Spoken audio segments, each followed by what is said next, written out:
প্রিয় ছাত্রছাত্রীরা, তোমাদের আজকের পরিবেশ ও বিজ্ঞানের ভৌত বিজ্ঞানের অংশ তড়িৎ প্রবাহ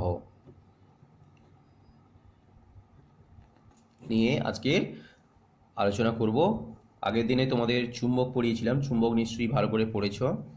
তো আজকে তড়িৎ প্রবাহ নিয়ে আলোচনা করব।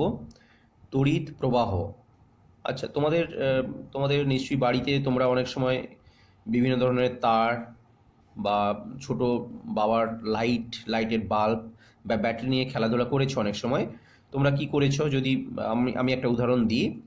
তো তোমরা বিভিন্ন সময় বাল্ব নাও, এরকম বাল্ব নিয়েছো তোমরা, ব্যাটারি থেকে লাইট থেকে খুলে বাল্ব নিয়েছো। সেই বাল্বের মধ্যে দেখবে এরকম একটি সরু দণ্ডের মতো অংশ আছে এবং তার মধ্যে এইভাবে বাঁকানো অংশ আছে। তো যাই হোক, তাহলে এটা আমরা নিয়েছি বাল্ব। আর এই যে সরু অংশ, একে বলা হচ্ছে ফিলামেন্ট। এখন তোমরা অনেক সময় কি করো না, ব্যাটারি নিয়ে ব্যাটারির সঙ্গে একটি তার নিয়ে, ব্যাটারি থেকে একটি তার নিয়ে একটা প্রান্তে জুড়ে দিয়েছো, আর একটা প্রান্তে থেকে তার নিয়ে ঠিক একইভাবে জুড়ে দিয়েছো। এর ফলে কি হবে না, এর ফলে লাইটটি জ্বলে উঠবে। তাহলে কেন জ্বলে ওঠে? তাহলে জ্বলে ওঠার কারণ কি? এখানে জ্বলে ওঠার কারণ হচ্ছে তড়িৎ প্রবাহ। যে আলোটা জ্বলে উঠলো, সেই আলোটা জ্বলে ওঠার কারণই হচ্ছে তড়িৎ প্রবাহ। তাহলে এই তড়িৎ প্রবাহ অনেক সময় দেখবে যে আমাদের ঘর অন্ধকার হয়ে গেছে, লাইট জ্বালতে হবে, তো আমরা সুইচটা দাবালেই লাইটটা জ্বলে উঠছে, সুইচটা দাবালেই টিভি চলছে, সুইচটা দাবালেই রেডিও চলছে, সুইচটা দাবালেই ফ্যান ঘুরছে। তো এই যে বিভিন্ন ধরনের আমরা ব্যবহার করি, তড়িতের ব্যবহার করি, সেই তড়িৎ ব্যবহারের প্রধান কারণ হচ্ছে তড়িৎ প্রবাহ। তো তার পরিবাহীর মধ্য দিয়ে, অর্থাৎ যে পরিবাহীর যে এই যে অংশটা, যে অংশের মধ্য দিয়ে তড়িৎটা প্রবাহ হচ্ছে, তাকে বলা হচ্ছে পরিবাহী। কি বলা হয়? পরিবাহী। আর এখানে দেখো, আমরা একটা ব্যাটারি ব্যবহার করেছি। ব্যাটারি একে বলা হয় ডিসপোজেবল সেল বলা হয়। অর্থাৎ এই ব্যাটারিটা যে লাইটে ব্যবহার করা হয়, সেই লাইটের যে ব্যাটারি, এই ব্যাটারি সাধারণত আমরা একবার ব্যবহার করে ফেলে দিই। তো এই ব্যাটারিকে অনেক সময় বলা হয় কি, প্রাইমারি সেল, সাধারণ ব্যাটারি বলা হয়। সাধারণ ব্যাটারি বা প্রাইমারি সেল, সাধারণ ব্যাটারি বলা হচ্ছে, সাধারণ ব্যাটারি বলা হচ্ছে, প্রাইমারি সেল। এই ব্যাটারি দেখবে দুটো দিক আছে। এই যে অংশটা দেখতে পাচ্ছ, একটা ছোট্ট গোলাকার অংশ, চাকতির মতো অংশ লাগানো থাকে একদিকে, সেটা হচ্ছে পজিটিভ। আর উল্টো দিকে একবারে মসৃণ যে তলটা থাকে, সেই তলটাকে বলা হচ্ছে নেগেটিভ। তো দুটো প্রান্ত থাকে, একটা হচ্ছে পজিটিভ প্রান্ত আর একটা হচ্ছে নেগেটিভ প্রান্ত। তো আমরা এই পরিবাহীর মধ্যে একটা অংশ, এই যে অংশটা ব্যবহার করেছি, একে তোমরা বলতে পারো সুইচ বোর্ড। সুইচ লাগানো থাকছে, সুইচ। এখন ওই সুইচ দাবালেই আলোটা জ্বলছে, সুইচ অফ করলে আলোটা বন্ধ হয়ে যাচ্ছে, সুইচ অন করলে আলোটা জ্বলছে, আবার সুইচ অফ করলে আলোটা বন্ধ হয়ে যাচ্ছে। অর্থাৎ এই যে দেখো, ব্যাটারি, পরিবাহী, বাল্ব, সুইচ, এইগুলো পুরোটা নিয়ে কি তৈরি হয়ে গেল বলো তো? একটা সার্কিট বা বর্তনী তৈরি হয়ে গেল। তাহলে এই যে পুরো জিনিসটা, পদ্ধতিটা আমরা করলাম, একে বলা হচ্ছে কি, সার্কিট। কি বলা হচ্ছে? সার্কিট বা বর্তনী। তোমাদের এইটা বোঝানোর জন্যই আমি এই অংশটা বললাম। তাহলে সার্কিট যতক্ষণ না পূর্ণ হচ্ছে, ততক্ষণ কিন্তু তড়িৎ প্রবাহ সম্ভব নয়।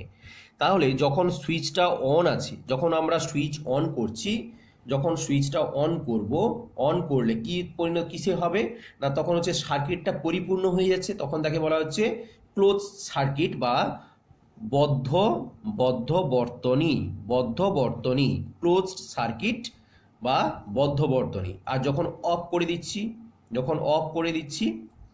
অফ করে দিলে কি হবে না, অফ করে দিলে এটা হয়ে যাবে কি, মুক্ত বর্তনী। অর্থাৎ আলোটি বা ফ্যানটি চলবে না, আলো বা ফ্যান চলবে না, অর্থাৎ এখানে ছিন্ন হয়ে গেল। ছিন্ন হয়ে যাওয়ার জন্য বর্তনীটা ছিন্ন হয়ে গেল, অর্থাৎ মুক্ত হয়ে গেল। আর যখন সুইচটা অন করছি তখন বন্ধ হয়ে গেল, এর ফলে কী হবে, আলো জ্বলে উঠবে। তো এইভাবে আমাদের বর্তনীকে দুটো ভাগে ভাগ করা হচ্ছে, একটা হচ্ছে মুক্ত বর্তনী আর একটা হচ্ছে বদ্ধ বর্তনী। তাহলে বদ্ধ বর্তনী মানে হচ্ছে বর্তনীটিকে সম্পূর্ণ করা হচ্ছে, এর ফলে কাজ চলবে, অর্থাৎ তড়িৎ প্রবাহ সৃষ্টি হবে এবং সম্পূর্ণ হবে। এর ফলে বাল্ব জ্বলবে, পাখা চলবে, টিভি চলবে, এগুলো আমরা দেখতে পারি। এখন কথা হচ্ছে এই বর্তনী যে আমরা তৈরি করলাম প্রবাহ, এই তড়িৎ প্রবাহের ফলাফল কি? অনেক সময় তড়িৎ প্রবাহ বিভিন্ন জিনিসের উপর ফলাফল বিস্তার করে। তড়িৎ প্রবাহের ফলাফল যদি আমরা দেখি, একটা চুম্বক ক্ষেত্রের মধ্যেও আমরা তড়িৎ প্রবাহ, তাহলে 1 নম্বর আমরা বলছি যে চুম্বক ক্ষেত্রের উপর, চুম্বক ক্ষেত্রের ওপর তড়িৎ প্রবাহের প্রয়োগ বা ফলাফল। ঠিক আছে, ফলাফল তোমরা দেখবে যে একটা সাধারণ তোমরা পরীক্ষাও করতে পারো, বাড়িতেও পরীক্ষা করতে পারো, যদি সেটা তোমাদের কাছে সরঞ্জাম থাকে। তোমরা একটা চুম্বক শলাকা নেবে, এরকম একটা চুম্বক শলাকা বলা হয়, এরকম শলাকা, তার মাঝখানে একটি ফুটো আছে এবং সেখান থেকে একটি স্ট্যান্ডের উপর এইভাবে দাঁড় করানো থাকে, একটা স্ট্যান্ডের উপরে দাঁড় করানো থাকে। ঠিক আছে, এবার আমরা কি করব না, একটা ছোট্ট ব্যাটারি নেব, দুটো ব্যাটারি নেব, 1.5 ভোল্টে দুটো ব্যাটারি নিতে পারো, এরকম ব্যাটারি আমরা সংগ্রহ করব। দুটো ব্যাটারিকে আমরা যোগ করে দেব, দুটো ব্যাটারিকে আমরা যোগ করে দিলাম। ঠিক আছে, এটা হচ্ছে পজিটিভ দিক আর এটা হচ্ছে নেগেটিভ দিক। এরপর আমরা কি করব না, একটা মানে তার পরিবাহী নিব, পরিবাহী নিয়ে এর উপরে এরকম করে সোজা করে টান টান করে রেখে দেব এবং তার যে দুটো প্রান্ত, আমরা এইভাবে দুটো প্রান্ত নিয়ে এসে এখানে একটা সুইচ যোগ করব, এখানে একটা সুইচ যোগ করব, যোগ করে একটা প্রান্তের সঙ্গে এইভাবে যোগ করে দেবো, পজিটিভের মেরুর সঙ্গে যোগ করে দেবো, আর একটা মেরু নিয়ে এসে আমরা নেগেটিভ মেরুর সঙ্গে যোগ করে দেব। এখন যদি দেখি, আমরা কিন্তু সুইচ দেব না, সুইচ অফ আছে আমাদের, মানে মুক্ত বর্তনী আছে। এরপরে আমরা এই শলাকাটাকে যদি বারবার ঘুরিয়ে দিই, দেখতে পারবো যে প্রতিবারে কিন্তু এ নর্থ আর সাউথ, উত্তর এবং দক্ষিণ করে একটা নির্দিষ্ট দিক করে অবস্থান করছে, একটা নির্দিষ্ট দিক করে অবস্থান করছে, প্রতিবারেই কিন্তু এ নির্দিষ্ট দিক করে অবস্থান করছে। এরপরে এই অবস্থায়, স্থির অবস্থা যখন আসবে, তখন আমরা কি করব, এই সুইচটা অন করব। অন করার সঙ্গে সঙ্গে দেখতে পাবো যে এই যে চুম্বক শলাকার একটা বিক্ষিপ্ত হলো, একটা বিক্ষিপ্ত ঘটছে, এই এরকম করে বিক্ষিপ্ত ঘটে যাচ্ছে। ঠিক আছে, এরকম করে বিক্ষিপ্ত ঘটছে, এরকম করে সরে আসছে, অর্থাৎ ঘুরে যাচ্ছে, সে অন্যদিকে ঘুরে যাচ্ছে। কেন না, তার কারণ হচ্ছে এর উপর দিয়ে যে তড়িৎ প্রবাহ ঘটছে, এই তড়িৎ প্রবাহের ফলে এই চুম্বক ক্ষেত্র, এই যে চুম্বকটা তার একটি ক্ষেত্র আছে, সেই ক্ষেত্রের বিক্ষেপ ঘটছে। একে বলা হচ্ছে চুম্বক ক্ষেত্রের উপর তড়িৎ প্রবাহের প্রয়োগ, চুম্বক ক্ষেত্রের উপর তড়িৎ প্রবাহের প্রয়োগ। এটা গেল 1 নম্বর। এরপরে আমরা কি করতে পারি, আরও আমরা তড়িৎ চুম্বক সৃষ্টি করতে পারি, আমরা তড়িৎ চুম্বক সৃষ্টি করতে পারি। 2 নম্বরে যদি আমরা দেখি, তড়িৎ চুম্বক আমরা তৈরি করতে পারি। চুম্বক পড়াতে গিয়ে তোমাদের বলেছিলাম, তড়িৎ চুম্বকের ব্যবহার বলেছিলাম, এখানেও আমরা প্রয়োগ করতে পারি। আমরা একটা আলপিন নেব, একটা বড় পেরেক বা আলপিন আমরা নিচ্ছি এইভাবে। এই আলপিনের গায়ে কি করব না, একটা তার নেব, একটা তারকে নিয়ে তামার তারকে এর গায়ে আমরা পেঁচিয়ে দেব। ঠিক আছে, পেঁচিয়ে দিয়ে এই তামার তারের একটা প্রান্ত আমরা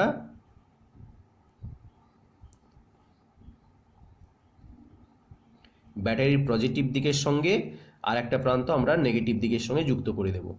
যুক্ত করলে কি হবে না, এই যে পরিবাহীর মধ্য দিয়ে তড়িৎ প্রবাহ হবে এবং সেটা এই পেরেকের মধ্য দিয়ে যাচ্ছে, এটাই বলা হচ্ছে সলিনয়েড। এই যে পেঁচিয়ে স্প্রিংয়ের মতো তৈরি করেছি, একে বলা হচ্ছে সলিনয়েড। আর এই যে পেরেকের মধ্যে আমরা উপরে দিয়েছি, এর ফলে কি হবে না, পেরেকের মধ্যে কিছু সময়ের জন্য এই তড়িৎ প্রবাহের ফলে চুম্বকত্বের সৃষ্টি হবে।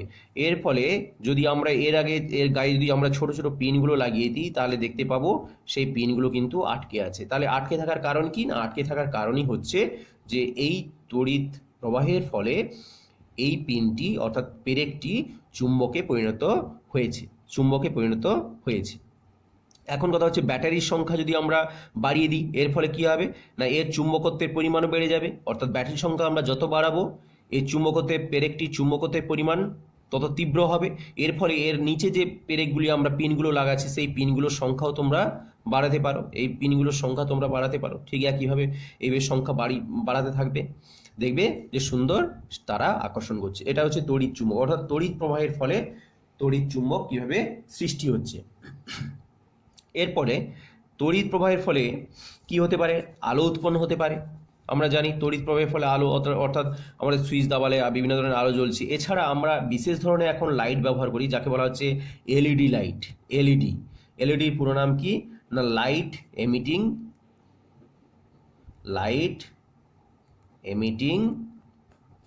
ডায়োড। এলইডি পুরো নাম হচ্ছে লাইট এমিটিং ডায়োড। এখানে কি হয় না, এখানে ফিলামেন্ট থাকে না। এখানে কি হয় না, এরকম একটা তোমরা যেটা জানো যে চুনি বাল্ব বলা হয়, এরকম করে অংশটা অবস্থান করে। এখানে একটা প্রান্ত এইভাবে থাকে আর এখানে প্রান্ত এইভাবে বড় প্রান্ত থাকে। এখানে কি হয় না, এখানে আমরা যদি কারেন্টের সঙ্গে যোগ করি তাহলে কি হবে না এই বাল্বটি জ্বলে উঠবে। এখানে কিন্তু কোনো ফিলামেন্ট থাকে না, এখানে কি হয় তড়িতের বিচ্ছুরণ ঘটে, এর ফলে জ্বলে ওঠে। এখানে তাপীয় প্রভাব সৃষ্টি হয় যার ফলে জ্বলে ওঠে। এবং ব্যাটারি পরিমাণ যত বাড়াবে এর তীব্রতা তত, এলইডি বাল্বের তীব্রতা তত বাড়বে। এবং এই বাল্ব কখনো কেটে যায় না। যেমন দেখো উপরের আমি বাল্বটা দিয়েছি, সেখানে ফিলামেন্ট, আমরা এই ফিলামেন্ট ব্যবহার করেছি, এখানে এই ফিলামেন্ট কিন্তু নষ্ট হয়ে যাওয়ার সম্ভাবনা থাকে। কিন্তু এলইডি যেহেতু ফিলামেন্ট থাকে না তাই এর লংজিভিটি বা এর জীবন অনেকটাই বেশি। ঠিক আছে, লাইফ লং, মানে অর্থাৎ প্রায় 20 বছর পর্যন্ত এটা কোনো ধরনের অসুবিধা ছাড়া বা কোনো খারাপ হয়ে যাওয়ার সম্ভাবনা সাধারণত থাকে না। প্রায় 20 বছর পর্যন্ত সঠিকভাবে কাজ করতে পারে। এরপরে তোমরা জানো যে তাপীয় ফল হিসেবে আমরা জানি 4 নম্বরে আমরা বলতে পারি যে যেমন তোমরা অনেক সময় অনেক বাড়িতে হিটার ব্যবহার করো, ইস্ত্রি ব্যবহার করো, ঠিক আছে, সেগুলো হচ্ছে তাপীয় ফল, তড়িৎ প্রবাহের তাপীয় ফল, তড়িৎ প্রবাহের তাপীয় ফল। অর্থাৎ তড়িৎ প্রবাহের তাপীয় ফল আমরা ইস্ত্রি ব্যবহার করছি, হিটার ব্যবহার করছি, হিটারের সাহায্যে আমরা জল গরম করতে পারি, হিটার ব্যবহার করছি, রান্না করতে পারি। তাহলে এই ধরনের কাজগুলো সাধারণত আমরা এই তাপ প্রবাহের তাপীয় ফলের যে প্রক্রিয়া সেই প্রক্রিয়ার মাধ্যমে করতে পারি। এই যে ইস্ত্রি বা হিটার, এই ক্ষেত্রে সাধারণত কি ব্যবহার করা হয়, নাইক্রোম তার ব্যবহার করা হয়। কি তার, নাইক্রোম তার ব্যবহার করা হয়ে থাকে। এই নাইক্রোম তার কেন ব্যবহার করা হয়, আমরা তো অন্য তার ব্যবহার করতে পারতাম। তার কারণ হচ্ছে এই নাইক্রোম তারের যে তড়িৎ প্রবাহের ফলে যে রোধ তৈরি হয় বা রেজিস্ট্যান্সের তৈরি হয়, রোধ, তাকে বলা হচ্ছে রোধ, একে আর দ্বারা প্রকাশ করা হয়, রোধ বা রেজিস্ট্যান্সের তৈরি হয়। এই রোধের ফলেই কিন্তু তাপের পরিমাণ বেড়ে যায়, তাপ উৎপন্ন হয়, প্রচুর পরিমাণে তাপ উৎপন্ন হয়। এর ফলে কি হবে না গরম হয়ে যাবে। এখান থেকে আমরা জামা কাপড় ইস্ত্রি করতে পারি, অথবা মানে আয়রন করতে পারি, অথবা আমরা জল গরম রান্না এই ধরনের জিনিসগুলো আমরা করতে পারি, কাজগুলো সম্পন্ন করতে পারি। এরপরে তোমরা অনেক সময় দেখবে যে এই তাপীয় প্রভাব বা তাপীয় ফলকে কাজে লাগিয়ে, তড়িৎ প্রবাহে তাপীয় ফলকে কাজে লাগিয়ে আমরা বিভিন্ন যন্ত্রাংশে ফিউজ তার ব্যবহার করতে পারি। ফিউজ তার ব্যবহার করি। এই ফিউজটা খুবই ইম্পর্ট্যান্ট জিনিস, খুবই গুরুত্বপূর্ণ জিনিস। ফিউজ তারটা বিভিন্ন অ্যাম্পিয়ার, মানে তড়িৎ প্রবাহের একক যাকে বলা হচ্ছে অ্যাম্পিয়ার, বিভিন্ন অ্যাম্পিয়ারে হয়ে থাকে, 5 অ্যাম্পিয়ার, 2 অ্যাম্পিয়ার, 10 অ্যাম্পিয়ার, ঠিক আছে, এইভাবে অনেক বেশি অ্যাম্পিয়ারও ফিউজ তার হয়ে থাকে। এই ফিউজ তার কি হয়, এর কার্যকারিতা উপাদান হচ্ছে এখানে যে তারটি ব্যবহার করা হয় সেই তারের গলনাঙ্ক সাধারণত কম হয়। যদি দেখা যায় যে 10 অ্যাম্পিয়ার আমরা ব্যবহার করছি, 10 অ্যাম্পিয়ার এর ফিউজ তার ব্যবহার করছি, যদি দেখা যায় যে ওই লাইনের তার তড়িৎ প্রবাহ 10 অ্যাম্পিয়ারের বেশি হচ্ছে, এর ফলে কি হবে, ফিউজ তারটি তাপীয় প্রভাবের ফলে গলে যাবে। গলে গিয়ে কি হবে না, যে যন্ত্রাংশের মধ্যে লাগানো ছিল সেই যন্ত্রাংশকে রক্ষা করবে। অর্থাৎ বজ্রপাত বা অন্যান্য হাই ভোল্টেজের বিভিন্ন ভোল্টেজের আপ ডাউন, বিভিন্ন ধরনের যে ইয়েগুলো হয়, তড়িৎ প্রবাহের সমস্যাগুলো হয়ে থাকে, সেই সমস্যার জন্য আমরা ফ্রিজ, এসি, ওয়াশিং মেশিন, বিভিন্ন ধরনের যে যন্ত্রাংশ ব্যবহার করি সেই যন্ত্রাংশগুলোকে রক্ষা করার দায়িত্ব কিন্তু এই ফিউজ তারের। এই ফিউজ তার একবার নষ্ট হয়ে গেলে আবার পুনরায় আমরা এর জায়গায় নতুন ফিউজ তার লাগাতে পারি। খুবই একটি ইম্পর্ট্যান্ট গুরুত্বপূর্ণ জিনিস। এরপরে আমরা চলে আসছি যে আমাদের এই যে তাপ তড়িৎ প্রবাহ, এই তড়িৎ প্রবাহের ক্রিয়া সাধারণত যে আমাদের পরিবেশের ভৌত পরিবেশের মধ্যে ঘটছে তাও কিন্তু নয়, আমাদের জৈব পরিবেশের মধ্যে অর্থাৎ আমাদের জীবনে প্রাণীদের মধ্যেও ঘটছে, উদ্ভিদের মধ্যেও ঘটছে। আমাদের দেহের মধ্যে যে বিভিন্ন আয়নগুলো কাজ করছে, সেই আয়নগুলো পজিটিভ বা নেগেটিভ হয়, তার কারণ কি? সেগুলো কিন্তু তড়িৎ পরিবাহী হয়ে থাকে। আমাদের সাধারণত মস্তিষ্কের মধ্যে যে নিউরন বা নার্ভ আছে, সেগুলো কিভাবে কাজ করছে? না এই তড়িৎ প্রবাহের ফলেই কিন্তু কাজ করতে পারছে। বোঝা গেল? এই তড়িৎ প্রবাহের ফলে আমাদের স্নায়ুগুলো কাজ করে। তো আমাদের পরিবেশের এই যে তড়িৎ প্রবাহ, আমরা জানি আমাদের পরিবেশের মধ্যে যে শক্তিগুলো আছে, এই তড়িৎ কি করে সৃষ্টি হচ্ছে তোমরা জানো। সাধারণত কয়লাকে পুড়িয়ে জীবাশ্ম জ্বালানিকে দহন করিয়ে তড়িৎ তৈরি করতে পারি। জীবাশ্ম জ্বালানি